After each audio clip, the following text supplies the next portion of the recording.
수험생 여러분 안녕하십니까. 본격적인 더위가 시작되고 있는데 여러분들 잘 지내고 계시는지 모르겠습니다. 자, 이제 대부분의 학교들이 방학을 맞이했을 텐데요. 물론 대학생들도 방학을 맞아서 지금 뜨거운 여름을 즐기고 있습니다. 여러분들 내년에 똑같이 즐거운 생활을 하기 위해서 자, 올해는 시원한 에어컨 아래서 공부를 하면서 내년에 뜨거운 여름을 맞이하는 것을 준비하는 것은 어떨까 생각하면서 자, 오늘 대입 전형에서 중요한 전형 중에 하나죠. 논술 전형에서 어떻게 잘 적응을 하고 준비를 해서 갈 수 있는지 그 방법론에 대해서 알려드리도록 하겠습니다. 오늘 이제 과학논술 쪽을 제가 이제 맡아서 여러분들에게 그 비법을 전수해 드릴 텐데요. 굉장히 중요한 것들을 많이 준비했습니다. 그래서 방송을 잘 보시면서 잘 들어주시면 좋을 것 같고요. 특히 오늘 이제 제가 강조할 게 두 가지입니다. 첫 번째는 뭐냐면 논술 어떻게 하면 잘할 수 있는가? 그건 좀 뒤에 제가 본격적으로 안내를 해드릴 거고요. 지금 앞에서는 논술 전형 대비하는데 저는 논술을 처음 하는데요. 내지는 저는 논술 왠지 문제를 풀어봤더니 너무너무 힘들어서 준비가 어려울 것 같습니다. 어떻게 하면 좋을까요? 라고 생각하는 수험생 여러분, 오늘 잘 지켜보시기 바랍니다. 논술을 어떻게 대비할 것인지 본격적인 전략을 잘 진행해드리도록 하겠습니다. 자, 그럼 TBS 기적의 TV 상담받고 대학 가자. 자, 자연계 과학 논술, 논술에도 전략은 있다. 지금부터 시작합니다.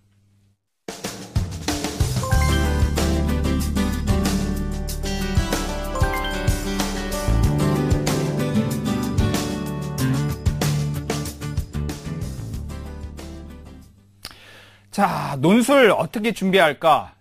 지금 여러분들 수능 준비하는 것도 굉장히 바쁘고요. 더군다나 재학생 여러분들은 내신 대비 기말고사 열심히 달려오셨는데 또 2학기 내신 대비도 해야 될 거고 이 논술 전형을 또 준비하려니 논술을 또 따로 해야 될 것 같고 굉장히 세 가지를 준비하는 데 있어서 어려움이 많을 거라고 생각이 듭니다. 여러분들 그렇게 따로따로 준비한다라고 생각하시면 굉장히 힘이 드실 거예요. 자, 굳이 따로 준비하는 것이 아니라 논술 전형을 준비할 때도 역시 수능과 그다음에 내신과 같이 준비하는 거다라고 생각을 하시면 훨씬 더 쉬우실 것 같고요. 자, 오늘 논술을 들어가는 데 있어서의 첫 번째 기본, 즉 논술을 대비하는 데 있어서 논술만 하는 것이 아니라 어떠한 것들을 준비해야 되는지 지금부터 말씀을 드리도록 하려고 합니다. 논술을 조금 약하게 생각하거나 또는 논술에 자신이 굉장히 약하다라고 생각하시는 수험생들은 오늘 잘 들어두시기 바랍니다. 왜냐하면 논술을 아주 잘 보면 좋겠지만 그러지 않더라도 의외로 종종 논술 전형에서 합격하는 수험생들을 보고는 했습니다. 어떤 비법이 있길래 그렇게 됐을까요? 그건 바로 논술 전형에서는 논술만 반영하는 것이 아니라 논술 이외의 것들도 반영이 된다는 사실이죠. 첫 번째는 뭐냐면 내신이 약간 반영이 될 수 있습니다. 물론 이 내신 자체의 변별력은 굉장히 낮은 편이고요. 따라서 내신이 좀 낮더라도 논술 전형에 도전하는 친구들 같은 경우에는 크게 신경 쓰지 않아도 된다는 걸 미리 말씀을 드리고요. 또 하나 이제 뭐가 들어가게 되냐면 대부분의 대학들이 최저 학력 기준, 즉 수능 점수라기보단 수능 등급을 반영하고 있습니다. 그래서 최저 학력 기준을 우선 만족해야 여러분들이 논술을 어떻게 쓰느냐에 따라서 합격의 여부가 달라질 수 있기 때문에 일단 첫 번째 논술 대비를 할 때는 수능부터 우선 대비하는 것을 먼저 추천해 드립니다. 수능 대비가 되어야만 그 다음에 논술 전형도 가능하다라는 생각을 하셔야 될 것 같고요. 어떻게 그러면 그런 것들을 준비해야 됩니까? 라고 물어보실 수 있겠죠. 그건 바로 이제 각 대학마다 최저학력 기준을 제공하고 있기 때문에 그 최저학력 기준을 보면서 제가 자세한 전략에 대해서 말씀을 드리도록 하겠습니다. 자, 일단 일부 대학의 수능 최저학력 기준을 보면서 이야기 듣도록 하시죠. 보시죠. 자, 지금 대학 이제 경희대학교인데요. 전형이 논술 우수자 전형이고 올해 이제 전형의 그 간소화 정책에 따라서 좀 바뀐 것들이 있죠. 그래서 대부분 논술을 우수하게 보는 논술 전형의 요소가 높은 대학들은 저렇게 다 논술자가 붙습니다. 물론 논술자가 빠지더라도 논술이 진행되는 대학도 있기 때문에 여러분들이 전형을 잘 확인하시는 게 중요하고요. 밑에 보시면 수능 최저학력 기준이 나와 있죠. 제가 자연계다 보니 자연계열만 주로 준비를 해놨는데요. 자, 보시면 국어, 수학, 영어, 과학, 탐구 4개 영역이죠. 반드시 모두 응시를 하셔야만 하고요. 그 다음에 그 중에서 상위 2개 영역 등급 합이 5 이내. 이거 무슨 말이냐? 예를 들어서요. 제가 수학 3등급, 과학 탐구에서 2등급을 받으면 딱 합이 5등급이 되겠죠. 그러면 최저 학력 기준을 만족함으로 논술 전형에서 기본은 된다. 이런 내용입니다. 밑에 보시면 의예, 한의예, 그다음에 치의과 좀 높은 과들이죠. 높은 과들은 좀 더 기준이 높습니다. 보시면 4개 영역을 모두 응시하시고 상위 3개 영역의 등급 합이 4 이내. 쉬운 말로 1등급, 1등급, 1등급 받으라. 또는 11, 2등급 받으면 거기까지는 자격을 주겠다. 이런 뜻으로 보시면 될 것 같고요. 자, 다음 대학을 보실까요? 고려대학교입니다. 여러분들이 많이 선망하는 대학인데, 자, 고려대에 어떻게 하면 논술 전형으로 갈 수 있을까? 일반 전형이라고 되어 있는데요. 네, 맞습니다. 고려대학에서는 일반 전형에서 논술을 실시하고 있고요. 밑에 보시면, 자, 자연계 대학에서 의대를 빼고 나머지 대학에서는 국어, 수학, 영어, 과탐 4개 영역 중에서요. 2개 영역 2등급 이내입니다. 그러니까 2개 영역 이상 2등급 이내. 그러니까 한 과목당 2등급을 2개만 받으면 된다는 뜻이죠. 예를 들어 수학 2등급, 과학 2등급을 받으시면 최저 학력 기준을 만족할 수 있다. 이렇게 생각하시면 됩니다. 의대는 훨씬 더 높죠. 밑에 보시면 3개 영역 등급 합이 4 이내. 아까 경희대와 마찬가지죠. 벌써 걱정하는 친구들의 목소리가 들리는 듯 합니다. 선생님, 저는 등급이 저 정도는 안 되는데 이거 굉장히 힘들 것 같네요. 물론 논술 전형에서는 저 등급을 만족을 해야만 합격을 이야기할 수 있습니다. 따라서 상위권 대학의 상위 학과를 지망하는 학생들 같은 경우에는 수능에서 등급이 먼저 나오는 게 논술보다도 수능 등급이 우선이다라는 것을 잘 생각하셔야 됩니다. 그렇더라도 그 학과에 비하면 수능 점수, 기대치 점수보다는 등급의 자격 기준이 좀 낮은 편입니다. 그래서 여러분들이 그래도 내가 수능 등급에서 이 정도만 만족을 한다면 전략적으로 한번 도전을 해볼 수 있지 않을까라는 생각을 하실 거고요. 정시 같은 경우에는 4개 영역의 점수를 다 합해서 우리가 도전을 하게 되지만 수능에서는 아까 보신 대로 2개 영역 또는 3개 영역 이런 정도로 자기가 자신 있는 과목을 전략적으로 택해서 등급을 올리는 비법도 있기 때문에 여러분들이 전략을 어떻게 정하느냐에 따라서 논술 전형에서 잘 유리하게 하실 수도 있다라는 생각을 하십니다. 이건 약간 사담입니다만 논술 문항을 거의 풀지 못하는 친구가 논술 전형에서 합격한 예도 제가 많이 봤습니다. 그거 왜 그럴까요? 그렇죠? 앞에서 보셨지만 수능 등급의 제한이 낮지 않죠. 굉장히 높죠. 그러니까 높은 대학 같은 경우에는 여러분들이 수능을 우선 잘 봐두어야만 합격 가능성이 높다. 즉 논술에 집중적으로 준비하기보단 수능부터 먼저 준비하는 게 중요하다라는 거를 눈치 빠른 친구들은 벌써 아시겠죠. 자, 그럼 모든 대학이 이렇게 최저학력 기준이 높냐? 그렇지는 않습니다. 최저학력 기준이 낮은 대학들도 있는데요. 자, 다음 이제 대학을 보시면서 한번 설명을 듣도록 하시죠. 자, 한양대입니다. 보시죠. 없습니다. 한양대에서 논술 최저학력 기준을 없앤 이유는 뭐냐? 우리는 순수하게 논술 능력만으로 선발하겠다 이런 뜻이고요. 자, 밑에 보시면 홍익대 같은 경우에는 국어, 수학, 영어 4개의 과학 영역 중에서 1개 영역 2등급입니다. 자, 이게 수능에 조금 약하지만 한 과목 정도는 내가 2등급은 가능하다. 그리고 왠지 수학이나 또는 과학 쪽에서는 약간 내가 서술하는 능력이 학교 시험에서는 좀 잘 풀어본다라고 하는 친구들은 눈에 확 띄겠죠. 자, 이제 여러분들이 수능 최저 학력 조건에 따라서 이렇게 달라질 수 있다는 거를 잘 생각을 해두시면 내가 희망하는 대학에 따라서 어떻게 전략을 가져야 될지 이게 좀 보이실 것 같습니다. 자, 그럼 이런 수능 등급은 어디에서 확인할 수 있느냐? 자, 여러분들 각 대학 홈페이지에 들어가셔서 대학 홈페이지에서 직접 확인하는 방법도 있고요. 한 번에 다 확인하는 방법도 있습니다. 이제 여러분들 한국대학교육협의회라고 여러분들에게 여러 가지 대입 전형에 관련되는 자료를 제시하고 있는 곳입니다. 그래서 여러분들이 이 사이트에 하단에 보이시죠? 이 사이트에 들어가시면 논술 또는 여러 가지 다른 전형들의 여러 요소들이 같이 제공되고 있기 때문에 거기에서 한 번에 다 정보를 확인하시는 방법도 매우 좋을 것 같습니다. 자, 일단 첫 번째 논술의 기본. 첫 번째는 뭐냐? 일단 논술을 준비하기 이전에 수능 최저 기준을 만족하는 것이 가장 중요하다. 수능 최저 기준을 만족을 하면 그 다음에 논술 연습을 통해서 실력을 키워보자라는 내용입니다. 자, 이제 두 번째 단계 논술 실력을 선생님 그러면 어떻게 키울 수 있을까요? 아주 관심 있는 분야겠죠. 자, 오늘 그 비법을 공개하도록 하겠습니다. 자, 대학마다 논술의 유형이 조금씩 다릅니다. 어떤 대학 같은 경우에는 자, 이제 그 여러 가지 통합형 문항이라 그래서 물리, 화학, 생물을 다 해야만 되는 대학이 있고요. 또 어떤 대학에서는 물리만 선택해서 볼 수도 있고, 혹은 자기가 화학을 했다면 화학을 선택해서만 볼 수도 있는 이런 대학들이 있습니다. 또 문항의 난이도도 굉장히 다르고요. 유형도 굉장히 다릅니다. 그러다 보니까 보통 여러분들이 여러 대학을 지원할 텐데 여러 대학에 이런 논술 문항 대비하기 너무너무 힘들어요 라고 얘기할 수도 있습니다. 예, 그거는 여러분들이 마지막에 실전 대비하실 때 그렇게 하시면 될 것 같고요. 자, 이번 방학 동안에 제가 알려드리는 비법부터 먼저 준비를 하신다면 훨씬 더 논술 대비에 유리하십니다. 그게 뭐냐? 논술에서도 공통점이 있다는 겁니다. 모든 논술 문항의 공통점은 뭐냐? 오늘 4가지를 준비했는데요. 그 4가지를 하나하나 짚어가면서 논술 문항 대비를 어떻게 할 것인가? 지금부터 배워보도록 하겠습니다. 자, 일단 첫 번째 특징인데요. 첫 번째 특징은 뭐냐면 모든 대학의 논술 문항은 자료를 제시하고 있는 자료 제시형 논술이다라는 겁니다. 약간 칠판 설명을 보면서 같이 설명을 듣도록 할까요?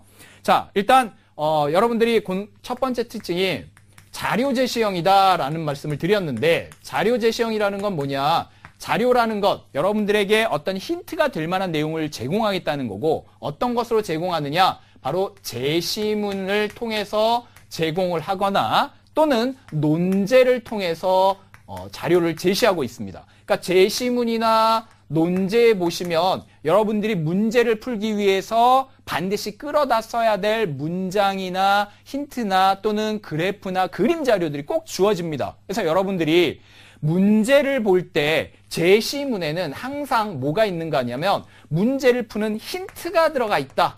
이거는 좀 전문적인 용어로 우리가 이거를 근거라고 표현을 하게 되고요. 이 힌트를 잘 찾아서 문제를 푸는 게 중요하기 때문에 여러분들이 제시문을 어떻게 읽어내고 논제를 어떻게 읽어내는가 요거를 잘 연습하시는 게 굉장히 중요하다라는 게 첫 번째 특징입니다. 자, 그 다음 두 번째 특징으로는 뭐냐면요. 두 번째는 자, 이렇게 나오는 자료들 내용이 어떻게 되어 있느냐. 이 자료들은 대부분 교과의 특정 주제와 연관된 통합형을 많이 내고 있다. 그러니까 교과 통합형 주제를 자주 내고 있다라는 거를 잘 이해를 하셔야 됩니다. 학생들에게 이제 선생님 논술 대비를 할 때 심화 내용을 공부를 해야 되나요? 라고 많이들 물어보시는데 그렇지 않습니다. 대학에서 배울 만한 심화 내용이 나오게 된다 그러면 오히려 기뻐하셔야 됩니다. 왜냐? 이건 다 배우지 않았다라는 전제 하에서 쉽게 자료를 통해서 충분하게 설명을 제시를 해줍니다. 그러니까 이건 뭐만 잘하면 되느냐?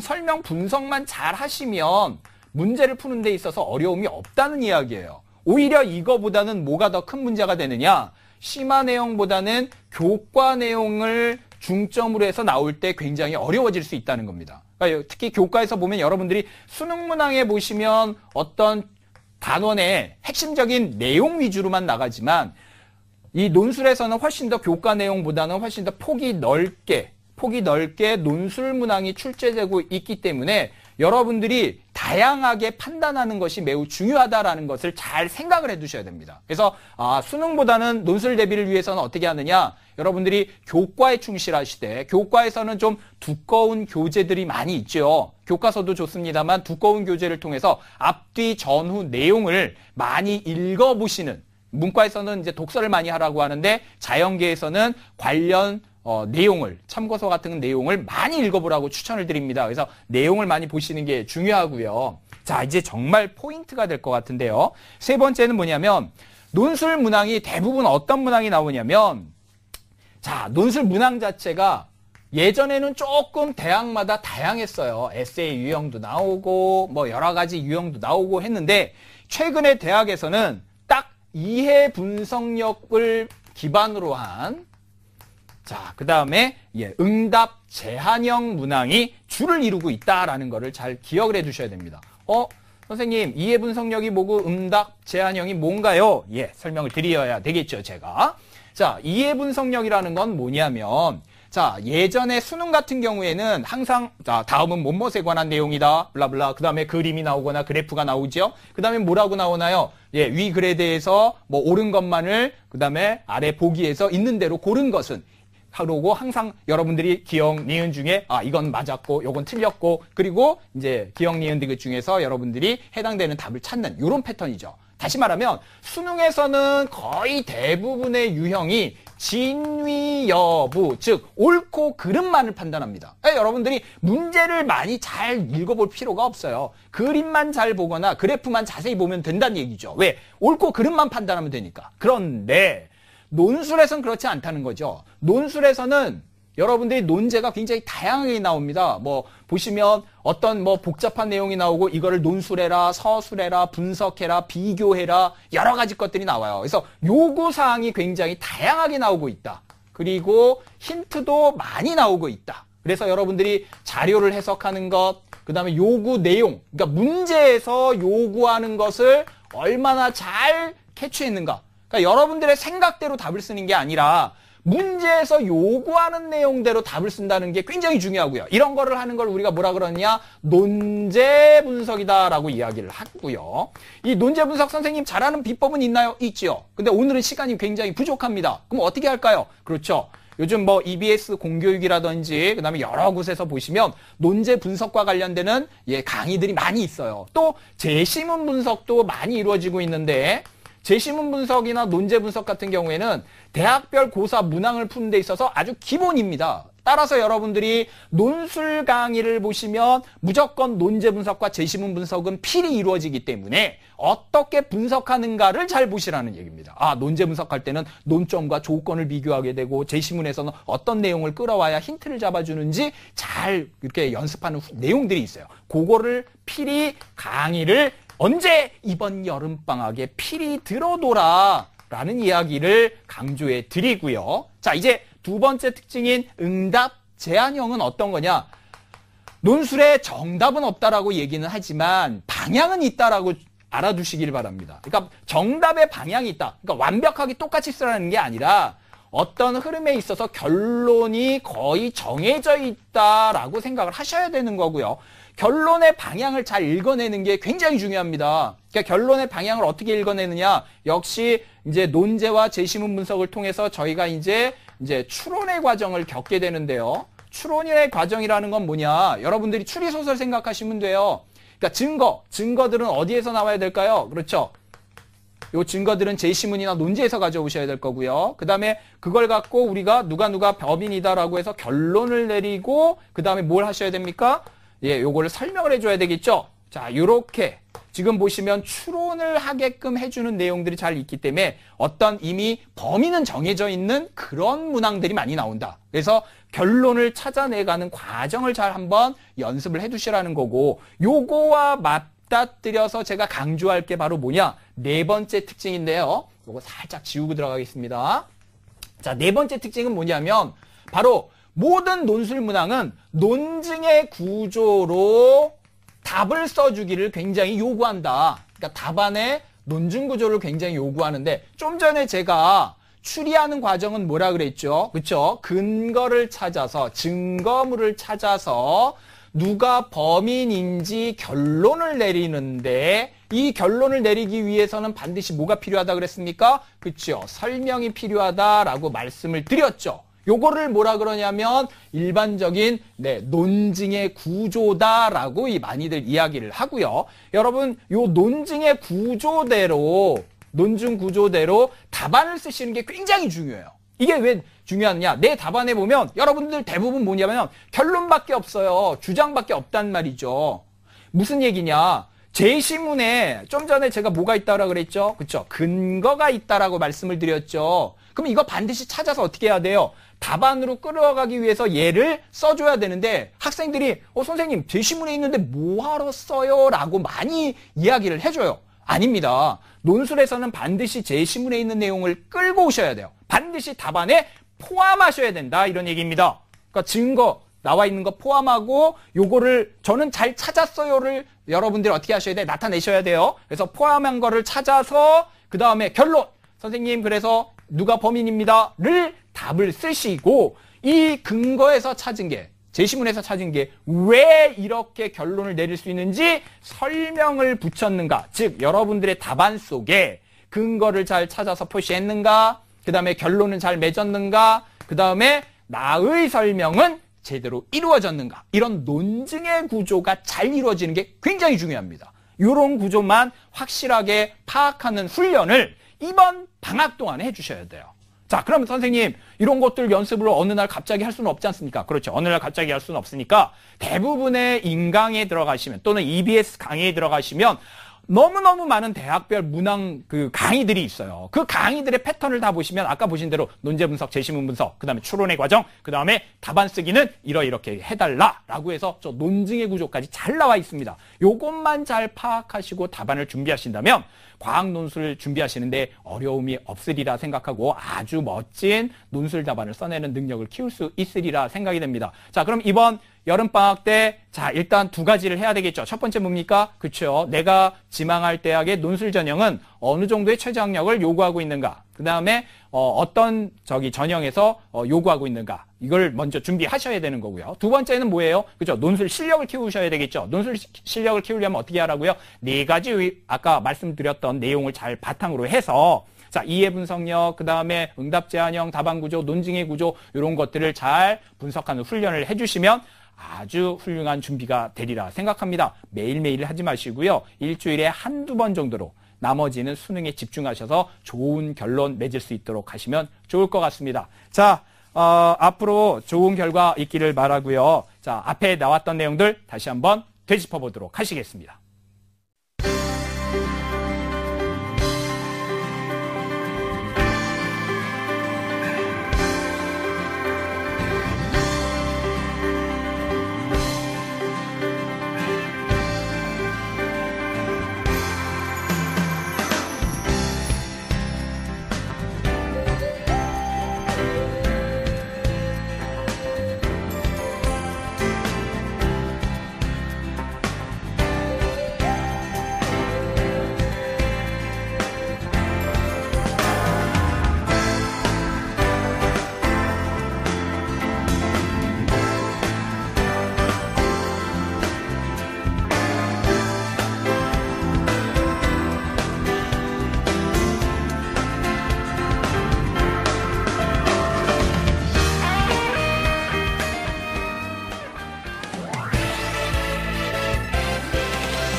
나에게 맞는 수시 6회 지원 전략을 세워라. 시민의 방송 TBS가 최고의 입시 전문가들과 함께 TBS 2015학년도 대학 입시 정보 설명회를 개최합니다. 7월 22일 화요일 오후 2시 강동구민회관, 7월 24일 목요일 저녁 6시 30분 구로구민회관에서 펼쳐지는 이번 입시 정보 설명회는 TBS 교통방송 홈페이지를 통해 신청 가능하며 문의 전화는 02-311-5441번에서 2번까지입니다. 학생부 종합전형을 비롯한 수시전형 지원 전략을 TBS 2015학년도 대학 입시정보 설명회에서 세워보시기 바랍니다. 본 입시정보 설명회는 무료로 진행됩니다. 안녕하세요. 수리논술의 절대강자 하성철 선생입니다. 앞에서 이호근 선생님께서 과학논술에 대해서 굉장히 중요한 말씀을 너무 많이 해주셔가지고 저도 오늘은 그냥 지나갈 수 없을 것 같습니다.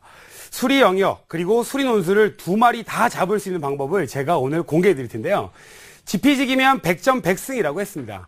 저는 수리 논술 또한 그러지 않을까 싶거든요. 제가 그 비법을 한번 알려드릴 테니까 귀 쫑긋 세우시고요. 끝까지 함께 해주셨으면 좋겠습니다. 그럼 TBS 기적의 TV 상담받고 대학 가자 지금 시작하겠습니다.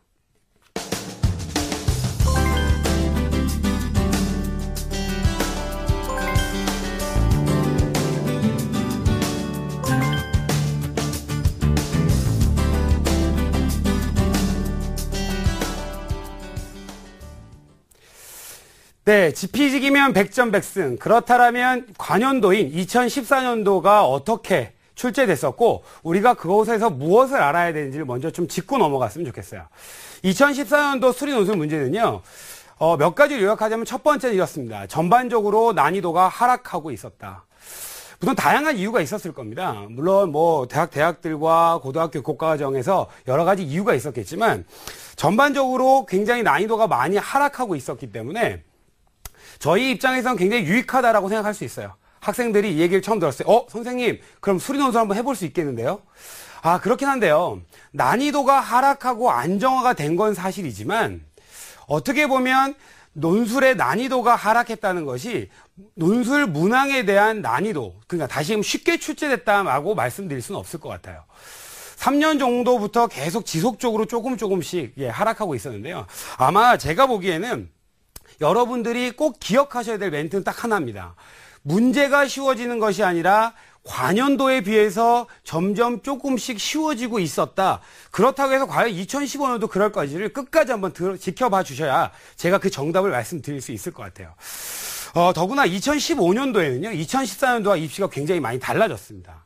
첫 번째는 가장 큰 거는요, 우선 선발 기준이 폐지됐다는 겁니다. 다시 얘기하면 논술에서 70%를 수능의 우선 선발로 뽑았었는데 이제 그것이 없어지면서 각 대학에서는 아마 난이도를 조금씩 생각하시게 될 거예요. 그렇다면 변별력을 키울 수 있는 우선 선발이라는 제도가 없어졌기 때문에 과연 변별력을 어디서 찾을 것이냐? 그렇다면 전체적인 난이도는 조금은 상승하지 않겠는가. 그게 제가 지금 여러분께 드릴 수 있는 2015년도의 비법 중에 하나인 겁니다. 그렇다면 우리가 2015년을 어떻게 대비할지도 한번 생각을 해봐야겠죠.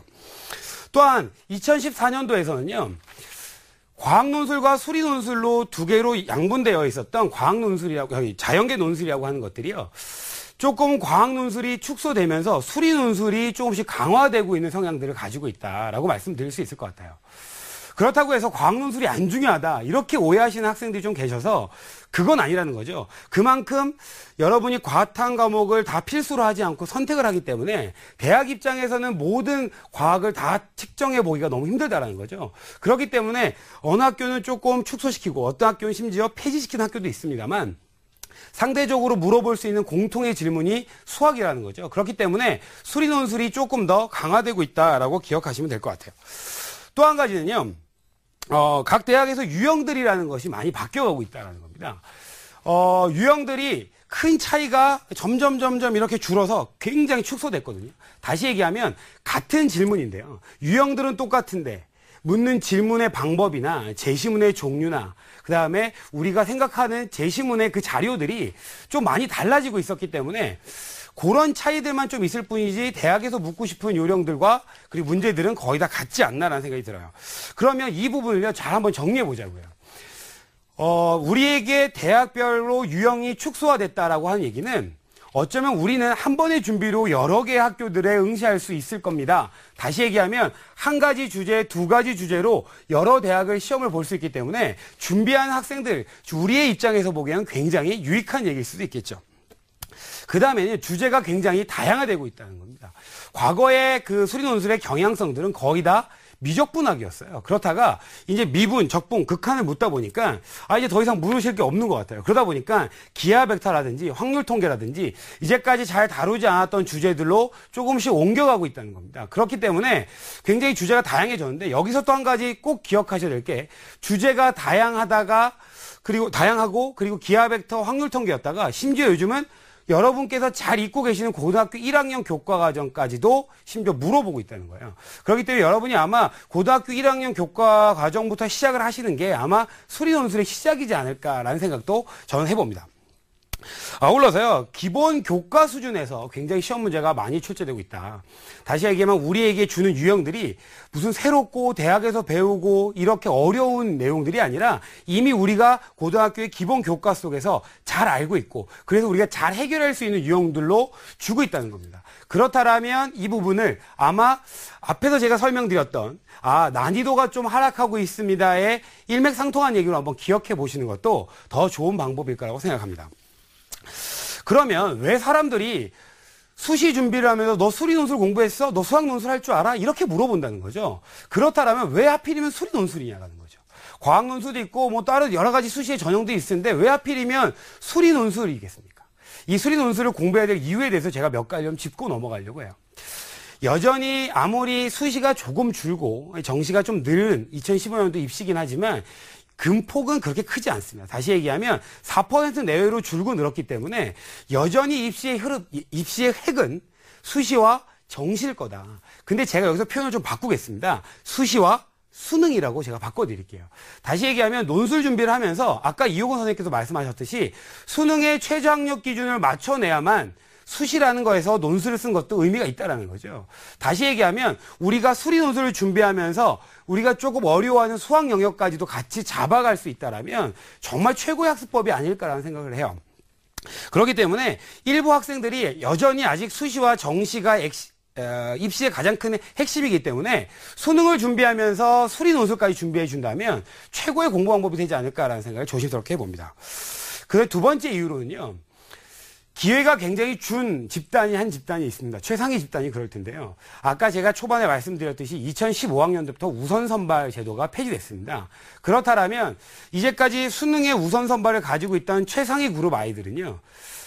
나는 논술을 조금 등하시해도 아무래도 수능이라는 것 때문에 우선 선발로 뽑혔었는데 이제 그것이 없어졌기 때문에 똑같이 일반 선발 기준으로 뽑아가야 된다는 거예요. 다시 얘기하면 최상위권 아이들은 기회가 좀 줄었습니다. 하지만 중상위권 아이들은 예전에는 일반 선발 30%, 다시 얘기하면 100명 중에 30명을 뽑았는데 이제 100명 중에 100명을 다 뽑을 수 있는, 다시 얘기하면 내가 들어갈 수 있는 그 가능성이 커지고 있다는 거죠.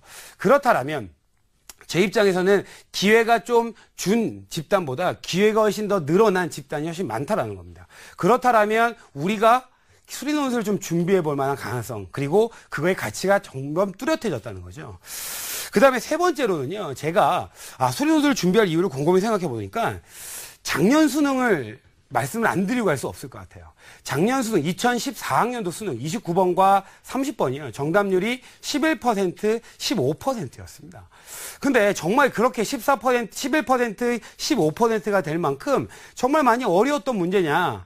우리 냉정하게 한번 생각해 보자고요. 정말 그렇게 어려웠냐? 그건 아니었습니다. 문제 자체가 너무 복잡하고 이렇기보다는 여러 가지 절차를 거쳐서 물어본 것들이기 때문에 우리가 단편적인 지식이 아니라 복합적인 지식을 대답했어야 된다는 거예요. 그렇기 때문에 그런 복합적인 사고들의 입장에서 우리가 바라본다면 수능의 초고난이도 문제를 점령할 수 있는 제일 좋은 방법은 아마 수리 논술이지 않을까 싶어요.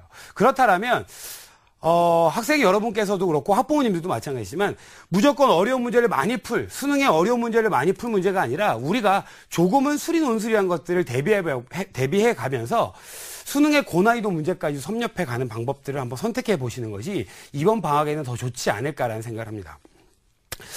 그러면요, 이 논술이라는 것들을 준비하려면 선생님 과연 어떻게 해야 돼요? 아까 앞에서도 이호건 선생님이 간략하게 말씀해 주셨는데 제가 조금은 구체적으로 한번 말씀을 드려보겠습니다. 첫 번째는 논술에 필요한 자료들을 최대한 많이 확보하셔야 될 거예요. 논술의 대비 방법들 중에 가장 첫 번째가 아닐까라는 생각이 드는데요. 여러분께서 제일 많이 보시는 자료들, 기출문제라고 하죠.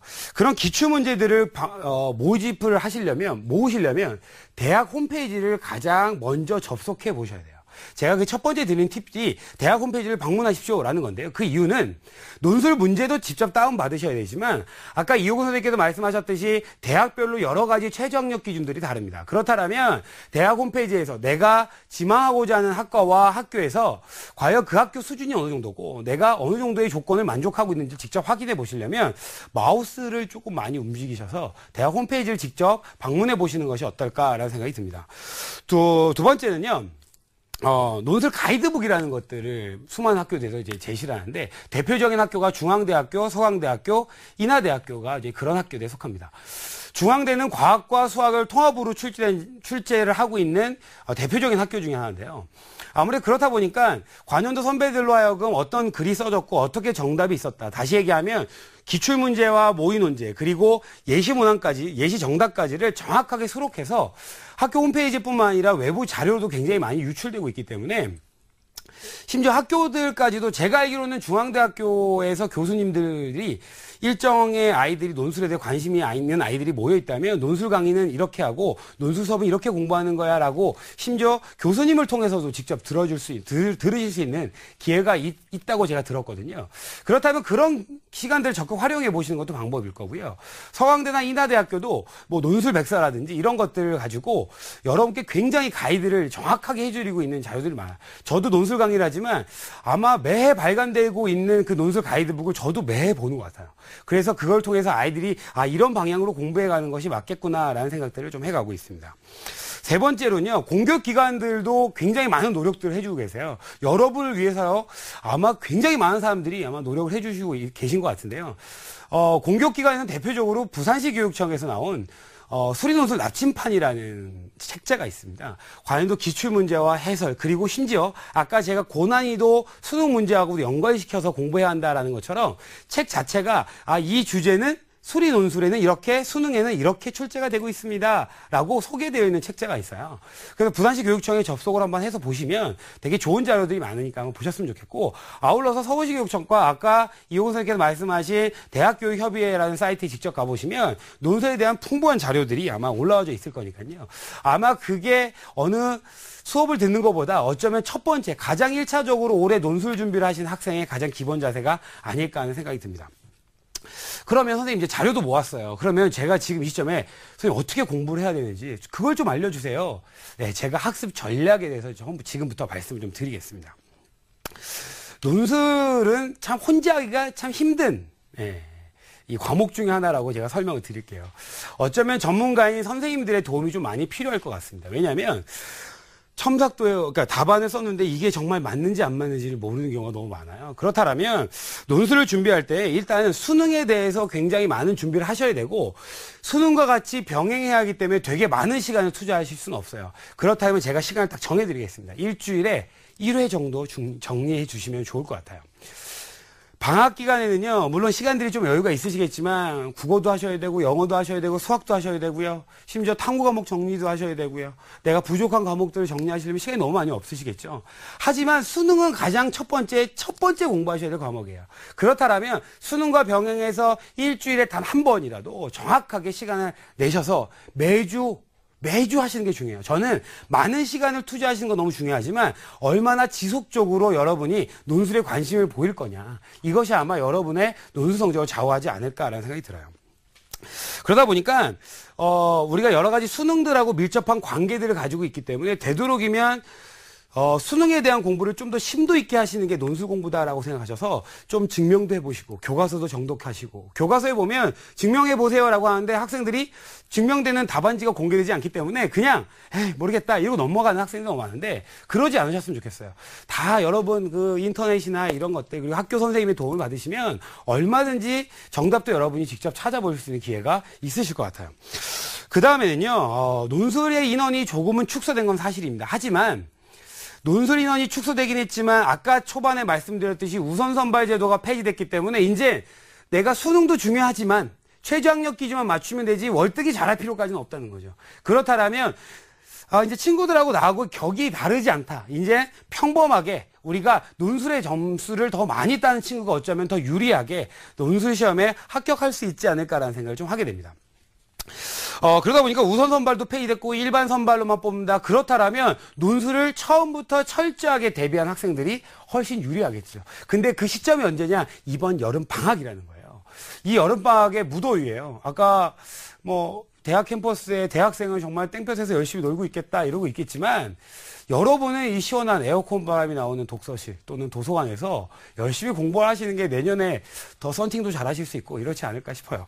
그렇다면 우선 선발이 폐지된 이 시점에 우리는 논술을 철저하게 일찍 시작해보자. 이것이 제가 여러분한테 드린 학습 전략 중에 하나입니다.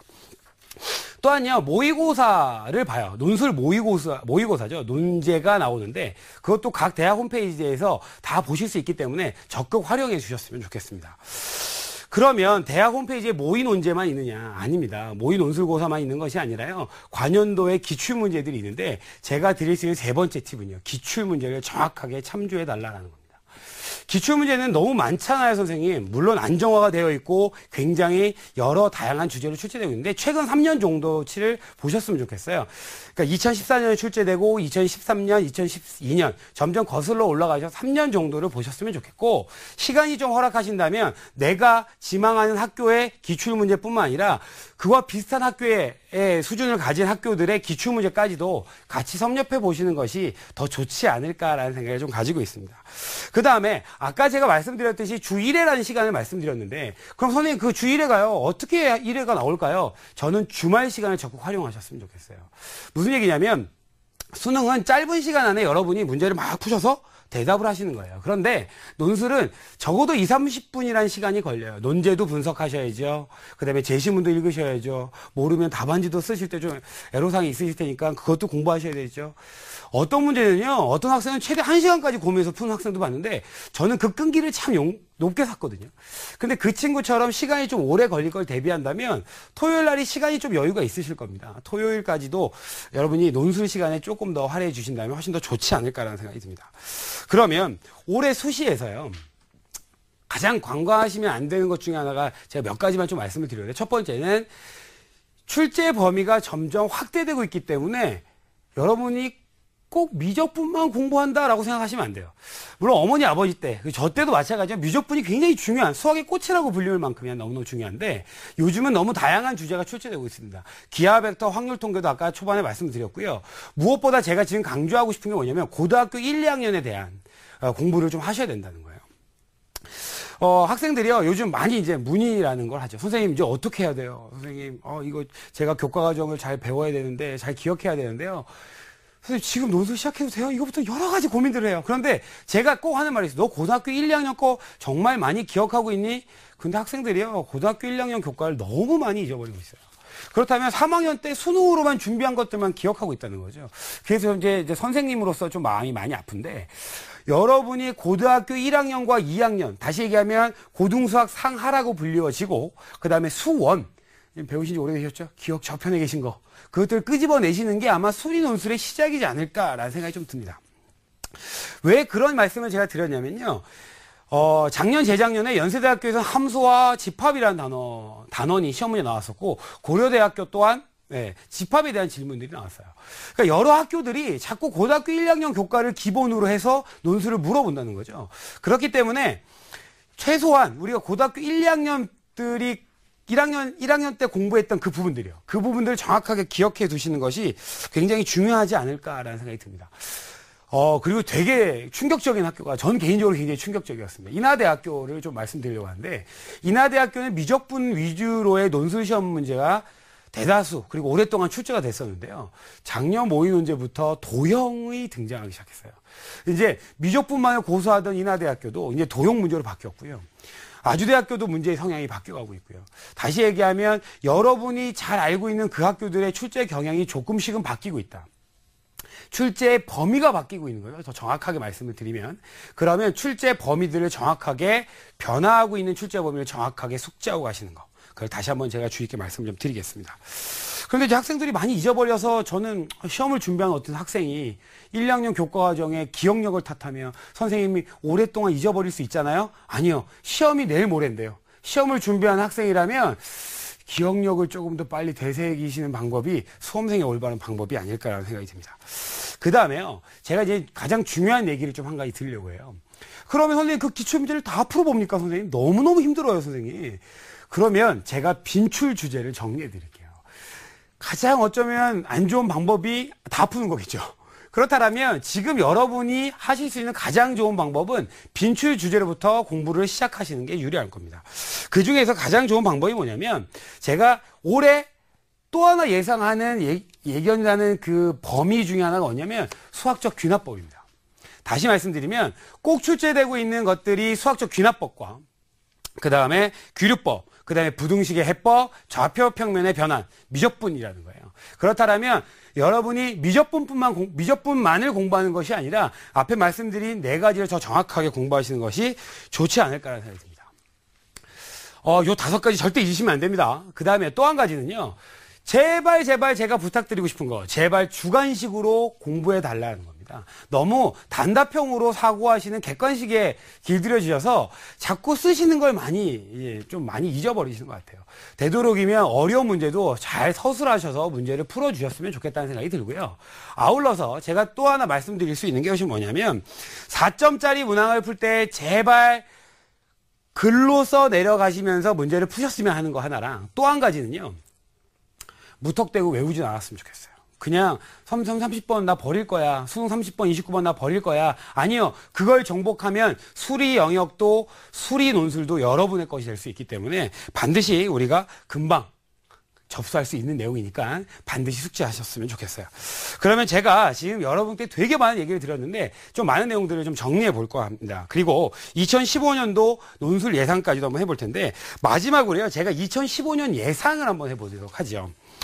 2015년도의 예상은요. 아주 단순합니다. 첫 번째, 우선 선발이 폐지될 거기 때문에 굉장히 논술의 영향력이 커질 거다. 그렇다면 지금 우리가 공부할 수 있는 것이 굉장히 중요하다는 얘기를 말씀드리고 싶어요. 논술의 실력이 모든 걸 결정할 수도 있습니다. 왜냐하면요. 우선 선발이 폐지됐습니다. 그렇다면 우선 선발이 폐지됐기 때문에 대학 입장에서는 변별력을 제고하기 위해서 반드시 난이도를 조금은 올릴 거다라는 거예요. 너무 쉽게 공부하시는 거 안 좋고요. 정확하게 끝까지 뿌리를 내리셔서 정말 내 것이 될 때까지 공부하시는 것이 이 논술 난이도가 상승하는 것들을 정확하게 정리하실 수 있을 것 같습니다. 세 번째로는요. 다양한 주제에 대한 얘기들과 함께 네 번째로는 여러분이 과학 논술에 대해서도 여전히 소홀히 하지 않고 공부하셨으면 좋겠다는 생각이 들어요. 자, 지금까지 제가 여러 가지 얘기를 좀 해드렸어요. 여러 가지 얘기를 해드렸는데 지피지기면 100점 100수입니다. 그렇다면 지금까지 제가 강의 드렸던 걸 한번 자료를 보시면서 한번 쭉 한번 정리해 보도록 하겠습니다.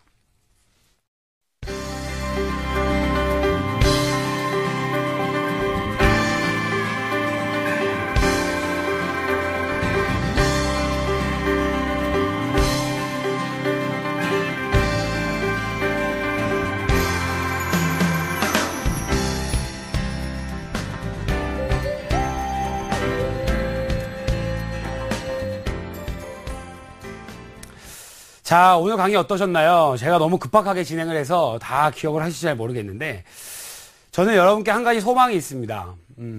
그리고 바람이 한 가지 있는데요. 그것이 무엇이냐면 요새 이런 얘기가 있더라고요. 책에서 봤더니 왕관을 쓰려는 자 그 무게를 견뎌라 라는 얘기가 있습니다. 힘들죠? 논술이라는 것도 단순간에 접수가 되지 않을 거고 정말 머리 아파요 이렇게 될 텐데요. 하지만 그 왕관을 쓰고 싶고 여러분이 원하는 대학의 왕관을 쓰고 싶으시다면 그 무게를 올해 이 여름방학에 덥더라도 반드시 그 무게를 견디실 수 있는 힘이 필요하십니다. 오늘 강의를 통해서 여러분이 논술에 조금은 자신감이 생기셨으면 좋겠고 방향성을 조금만 더 구체적으로 아셨다라면 전 오늘 참 행복한 하루가 됐을 것 같아요. 오늘로 하여금 이제 수능이 한 120일 정도, 130일 정도 남은 것 같아요. 끝까지 수능과 수리 논술 둘 다 여러분께서 원하시는 대학을 진학하실 수 있을 만큼의 공부들로 꼭 채우셔서 반드시 2015학년도 새내기가 되시길 부탁드리겠습니다. 지금까지 기저귀TV 상담하고 대학까지의 수리 논술 강의를 마치겠습니다. 감사합니다.